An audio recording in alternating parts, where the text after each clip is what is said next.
श्री कृष्णा। राधे राधे। स्वागत है आपका हमारे चैनल पार्वती पनमोली में।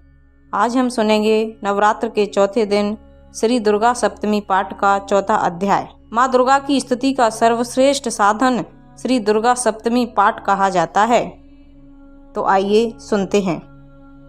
महर्षि मेधा बोले, देवी ने जब पराक्रमी दुरात्मा महिषासुर को मार गिराया और असुरों की सेना को मार दिया, तब इंद्र आदि समस्त देवताओं अपने सिर तथा शरीर को झुकाकर भगवती की स्तुति करने लगे। जिस देवी ने अपनी शक्ति से यह जगत व्याप्त किया है और जो संपूर्ण देवताओं तथा महर्षियों की पूजनी है, उस अंबिका को हम भक्ति पूर्वक नमस्कार करते हैं। वह हम सबका कल्याण करे। जिस अतुल प्रभाव और बल का वर्णन भगवान विष्णु, भगवान शंकर और ब्रह्मा जी भी नहीं कर सके, वही चंडिका देवी इस संपूर्ण जगत का पालन करे और अशुभ भय का नाश करे। पुण्य आत्माओं के घरों में तुम स्वयं लक्ष्मी रूप हो, पापियों के घरों में तुम अलक्ष्मी रूप हो और सतकुल में उत्पन्न होने वालों के लिए तुम लज्जा स्वरूप हो। उनके घरों में निवास करती हो। हम दुर्गा भगवती को नमस्कार करते हैं।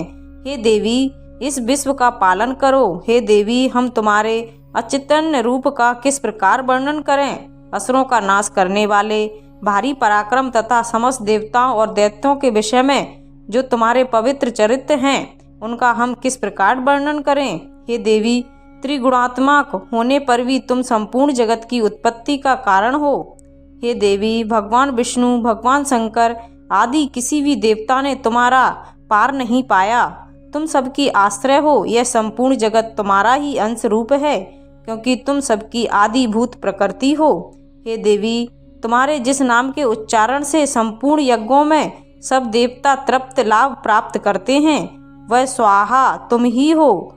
उसके अतिरिक्त तुम पितरों की तृप्ति का कारण हो, इसलिए सब आपको स्वधा कहते हैं। हे देवी, वह विद्या जो मोक्ष को देने वाली है, जो अचित महाज्ञान स्वरूपा है, तत्वों के सार को बस में करने वाले, संपूर्ण दोषों को दूर करने वाले, मोक्ष की इच्छा वाले मुनिजन जिसका अभ्यास करते हैं, वह तुम ही हो। तुम वाणी रूप और दोष रहित ऋग तथा यजुर्वेदों की एवं उद्गीत और सुंदर पदों के पाठ वाले सामवेद की आश्रय रूप हो। तुम भगवती हो। इस विश्व की उत्पत्ति एवं पालन के लिए तुम भर्ता के रूप में प्रकट हुई हो और तुम संपूर्ण संसार की पीड़ा हरने वाली हो। हे देवी, जिससे सारे शास्त्रों को जाना जाता है, वह मेधा शक्ति तुम्ही हो और दुर्गम भव सागर से पार करने वाली नौका भी तुम्ही हो। लक्ष्मी रूप से विष्णु भगवान के हृदय में निवास करने वाली और भगवान महादेव द्वारा सम्मानित गौरी देवी तुम्ही हो। मंद मुस्कान वाले निर्मल पूर्ण चंद बिंब के समान और उत्तम स्वर्ण की मनोहर कांति से कामनीय तुमको देखकर भी महिषासुर क्रोध में भर गया।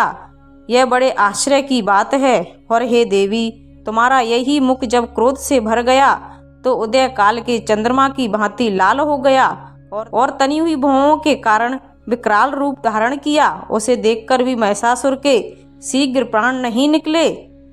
यह बड़े आश्चर्य की बात है। आपके कुपित मुख के दर्शन करके भला कौन जीवित रह सकता है। हे देवी, तुम हमारे कल्याण के लिए प्रसन्न हो जाओ। आपके प्रसन्न होने से इस जगत का अबुद्धय होता है और जब आप क्रोध हो जाती हो तो कितने ही कुलों का सर्वनाश हो जाता है। यह हमने अभी अभी जाना है कि जब तुम महिषासुर की बहुत बड़ी सेना को देखते देखते मार दिया। हे देवी, सदा प्रताप देने वाली, तुम जिस प्रकार प्रसन्न हो जाती हो, वही देश में सम्मानित होते हैं। उनके धन यश की वृद्धि होती है। उनका धर्म कभी भी शिथिल नहीं होता और उनके यहाँ अधिक पुत्र पौत्रियों और नौकर होते हैं। हे देवी, तुम्हारी कृपा से ही धर्मात्मा पुरुष प्रतिदिन श्रद्धा पूर्वक यज्ञ करते हैं और धर्मानुकूल आचरण करते हैं और उसका प्रभाव से स्वर्गलोक में जाते हैं, क्योंकि तुम तीनों लोकों में मनवांचित फल देने वाली हो। हे माँ दुर्गे, तुम स्मरण करने पर संपूर्ण जीवों के भय नष्ट कर देती हो। स्थिर चित्त वालों के द्वारा चिंतन करने पर उन्हें और अत्यंत मंगल देती हो। दारिद्र दुख नाशिनी देवी, तुम्हारे सिवा दूसरा कौन है। तुम्हारे चित्त सदा दूसरों के उपकार में लगा रहता है। हे देवी, तुम शत्रुओं को इसलिए मारती हो कि उनके मारने से दूसरों को सुख मिलता है। वह चाहे नरक में जाने के लिए चिरकाल तक पाप करते रहो, किंतु तुम्हारे साथ युद्ध करके सीधे स्वर्ग हो जाते हैं, इसलिए तुम उनका वध करती हो।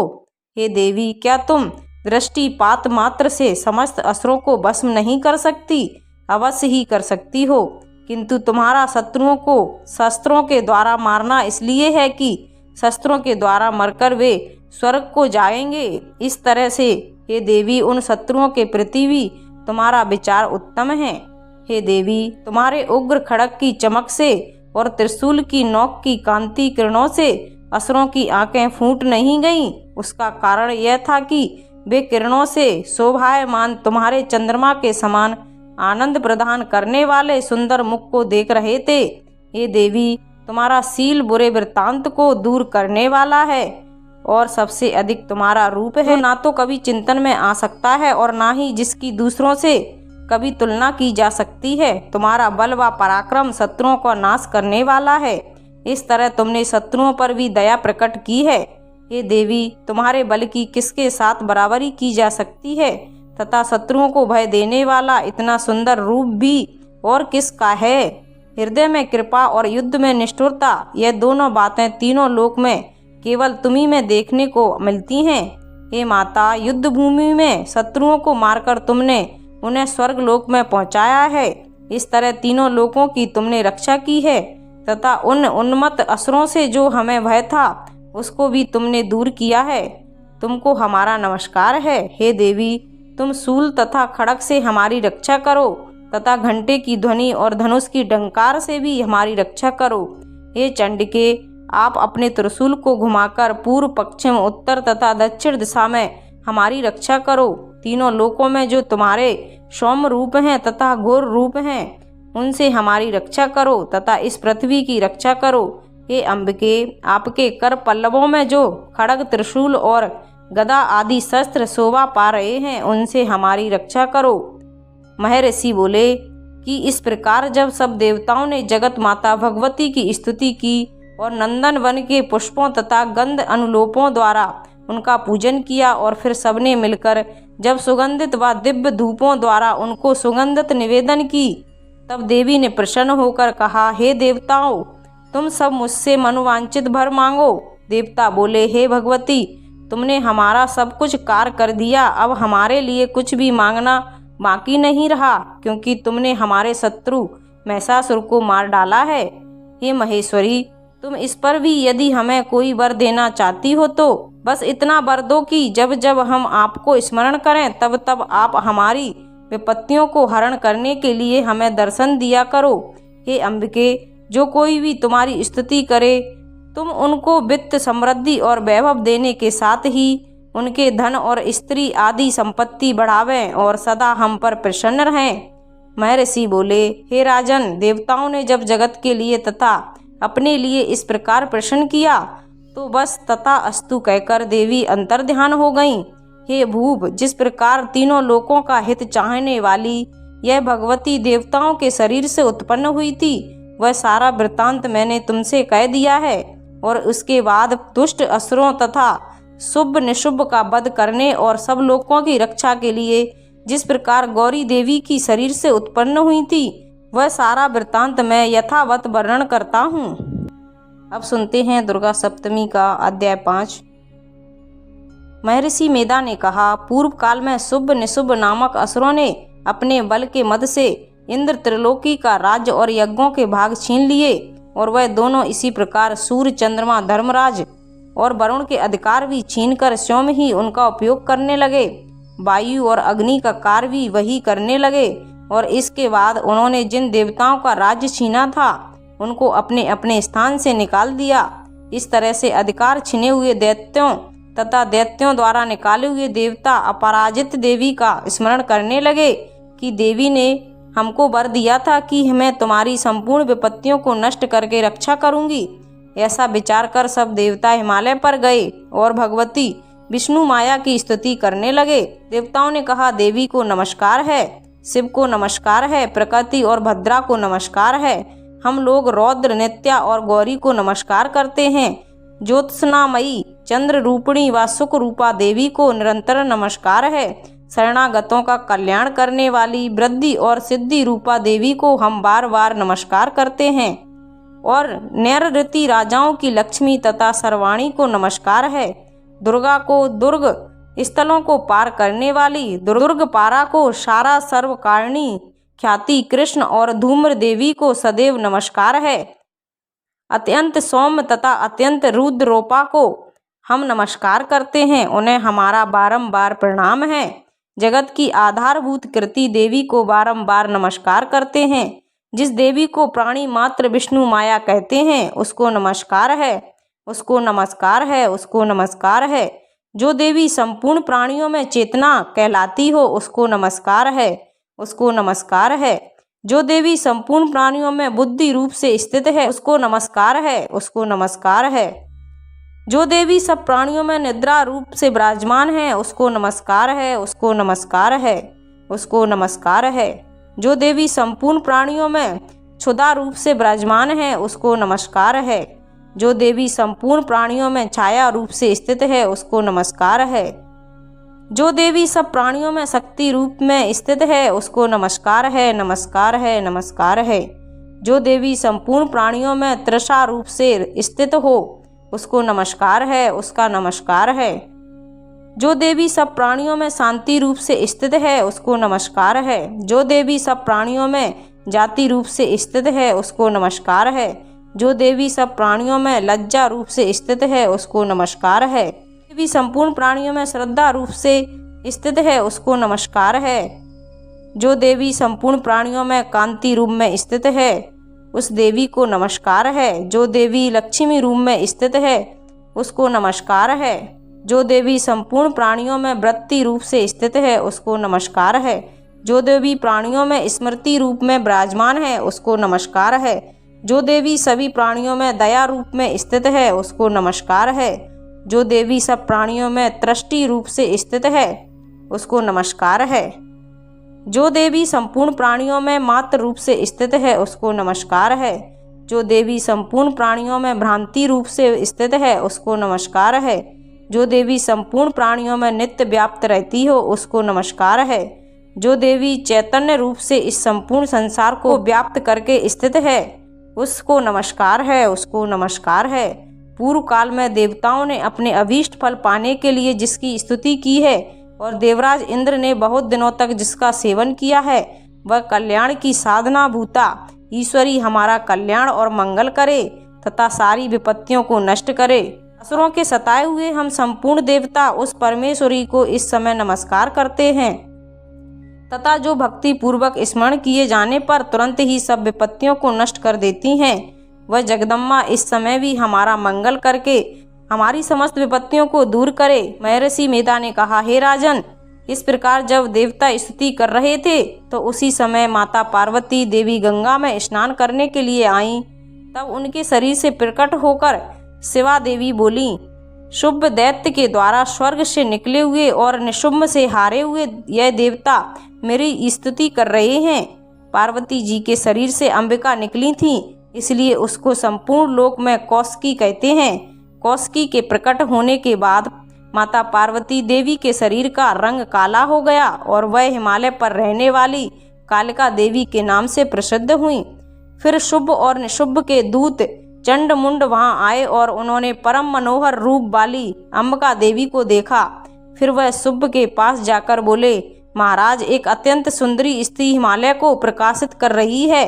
वैसा रंग रूप आज तक हमने किसी स्त्री में नहीं देखा। हे असुरेश्वर, आप यह पता लगाएं कि वह कौन है और उसको ग्रहण कर ले। वह स्त्री स्त्रियों में रत्न है। वह अपनी कांति से 10 दिशाओं को प्रकाशित करती हुई वहाँ स्थित है, इसलिए आपको उसको देखना उचित है। हे प्रभु, तीनों लोकों के हाथी, घोड़े और मणि इत्यादि जितने रत्न हैं वह सब इस समय आपके घर में शोभायमान हैं। हाथियों में रतन रूप ऐरावत हाथी और उच्चेश्वर नामक घोड़ा तो आप इंद्र से ले आए हैं। हंसों द्वारा जुता हुआ विमान जो कि ब्रह्मा जी के पास था अब भी आपके पास है, और यह महापद्म नामक खजाना आपके कुबेर से छीना है। समुद्र ने आपको सदा खिले हुए फूलों की किंजुलकिन्नी नामक माला दी है। वरुण का कंचन की वर्षा करने वाला छत्र आपके पास है। रथों में श्रेष्ठ प्रजापति का रथ भी आपके पास ही है। हे दैत्रे, मृत्यु से उत्क्रांति का नामक शक्ति भी आपने छीन ली है और वरुण का पास भी आपके भ्राता निशुंभ के अधिकार में है, जो अग्नि में ना जल सके। ऐसे 2 वस्त्र भी अग्नि देव ने आपको दिए हैं। ये दैत्यराज, इस प्रकार सारी रत्न रूपी वस्तुएं आप संग्रह कर चुके हैं, तो फिर आप यह कल्याणकारी स्त्रियों में रतन रूप अनुपम स्त्री आप क्यों नहीं ग्रहण करते। महर्षि मेधा बोले। चंडमुंड का यह वचन सुनकर शुंभ ने विचारा कि सुग्रीव को अपना दूत बनाकर देवी के पास भेजा जाए। तब उसको सब कुछ समझा दिया और कहा कि वहां जाकर तुम उसको अच्छी तरह से समझना और ऐसा उपाय करना जिससे वह प्रसन्न होकर तुरंत मेरे पास चली आए। भली प्रकार समझा कर कहना। दूत सुग्रीव पर्वत के उस रमणीक भाग में पहुंचा जहां देवी रहती थी। दूत ने कहा, हे देवी, दैत्यों का राजा शुंभ जो इस समय तीनों लोकों का स्वामी है, मैं उसका दूत हूँ और यहाँ तुम्हारे पास आया हूँ। संपूर्ण देवता उसकी आज्ञा एक स्वर से मानते हैं। अब जो कुछ उसने कहला भेजा है वह मैं तुमको सुनाता हूँ। उसने कहा है, इस समय संपूर्ण त्रिलोकी मेरे बस में है और संपूर्ण यज्ञों के भाग को पृथक पृथक मैं ही लेता हूँ और तीनों लोकों में जितने श्रेष्ठ रतन हैं वह सब मेरे पास हैं। देवराज इंद्र का वाहन ऐरावत मेरे पास है जो मैंने छीन लिया है। उच्चवासवा नामक घोड़ा जो क्षीर सागर मंथन करने से प्रकट हुआ था उसे देवताओं ने मुझे समर्पित किया है। ये सुंदरी, उनके अतिरिक्त और भी जो रत्न भूषण पदार्थ देवताओं के पास थे वह सब मेरे पास हैं। ये देवी, मैं तुम्हारे संसार की स्त्रियों में रत्न मानता हूँ, क्योंकि रत्नों का उपभोग करने वाला मैं ही हूँ। ये चंचल कटाओं वाली सुंदरी, अब यह मैं तुम पर छोड़ता हूँ कि तू मेरे या मेरे भाई महापराक्रमी निशुंभ की सेवा में आ जाए। यदि तू मुझे वरेगी तो तुझे अतुल महान ऐश्वर्य की प्राप्ति होगी, इसलिए तुम अपनी बुद्धि से यह विचार कर मेरे पास चली आओ। महर्षि मेधा ने कहा, दूत के ऐसा कहने पर संपूर्ण जगत का कल्याण करने वाली भगवती दुर्गा मन ही मन मुस्कुराई और इस प्रकार कहने लगी। देवी ने कहा, हे दूत, तू जो कुछ कह रहा है वह सत्य है और इसमें किंचित मात्र भी झूठ नहीं है। शुंभ इस समय तीनों लोकों का स्वामी है और निशुंभ भी उसी की तरह पराक्रमी है, किंतु उसके संबंध में मैं जो प्रतिज्ञा कर चुकी हूँ उसे मैं कैसे जुटला सकती हूँ। इसलिए तो मैंने जो प्रतिज्ञा की है उसे सुनो। जो मुझे युद्ध में जीत लेगा और मेरे अभिमान को खंडित करेगा तथा बल में मेरे समान होगा वही मेरा स्वामी होगा। इसलिए शुंभ अथवा निशुंभ यहाँ आए और युद्ध में जीतकर मुझसे विवाह कर लें। इसमें भला देर की क्या आवश्यकता है। दूत ने कहा, हे देवी, तुम अभिमान में भरी हुई हो, मेरे सामने तुम ऐसी बात न करो। इस त्रिलोकी में मुझे तो ऐसा कोई दिखाई नहीं देता जो कि शुंभ और निशुंभ के सामने ठहर सके। हे देवी, जब अन्य देवताओं में से कोई शुंभ निशुंभ के समान युद्ध में ठहर नहीं सका तो तुम जैसी स्त्री उनके सामने रणभूमि में क्या ठहरोगी। जिन शुंभ आदि असुरों के सामने इंद्र आदि देवता नहीं ठहर सके तो फिर तुम अकेली स्त्री उनके सामने कैसे रुक पाओगी। इसलिए तुम मेरा कहना मानकर उनके पास चली जाओ, नहीं तो जब वह तुम्हें केस पकड़कर घसीटते हुए ले जाएंगे तो तुम्हारा गौरव नष्ट हो जाएगा। इसलिए मेरी बात मान लो। देवी ने कहा, जो कुछ तुमने कहा ठीक है। शुंभ और निशुंभ बड़े बलवान हैं, लेकिन मैं क्या कर सकती हूँ, क्योंकि मैं बिना विचारे प्रतिज्ञा कर चुकी हूँ। इसलिए तुम जाओ और मैंने जो कुछ भी कहा है वह सब कुछ आदर पूर्वक असुरेंद्र से कह दो। उसके पश्चात जो वह उचित समझें वह करें। तो ये थी हमारी दुर्गा सप्तशती पाठ का अध्याय 4 और 5। अगर आपको ये अध्याय अच्छे लगे हो तो प्लीज़ चैनल को लाइक, शेयर एंड सब्सक्राइब कीजिए। साथ में बेल आइकन को ऑन कर लीजिए ताकि जब भी लेटेस्ट वीडियो अपलोड करें उसकी जानकारी आपको सबसे पहले मिल जाए। और कमेंट में जय श्री अम्बे अवश्य लिखिए। Thank you.